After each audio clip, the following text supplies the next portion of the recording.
Hey, I want to very fast show you how they manipulated Dennis Itumbi's photo. And what I'm going to do, I'm going to bring in another photo just like this. I'm going to using my software here, flip horizontal.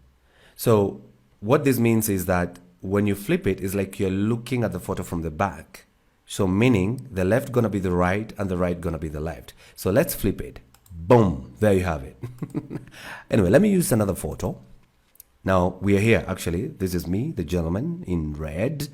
Yeah, of course, I'm running for Senator, Kiambu County. The gentleman with the Bible here is Njoki. This is, of course, Dennis Itumbi.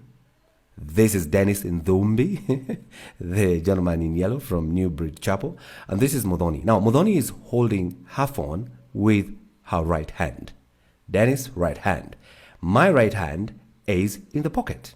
So using the same trick, flip horizontal. Remember, the right gonna be the left and the left gonna be the right. Boom, there I am. Now, my left hand is in the pocket. Dennis again now, left. And the lady is now holding her phone with her left hand. Anyway, I wish you quick recovery. Dennis Itumbi, you're my good friend. Don't be distracted. And to the youth, Jipin na kura yako leo. My name is Karungo, the incoming senator for Kiambu County, and I approve this message.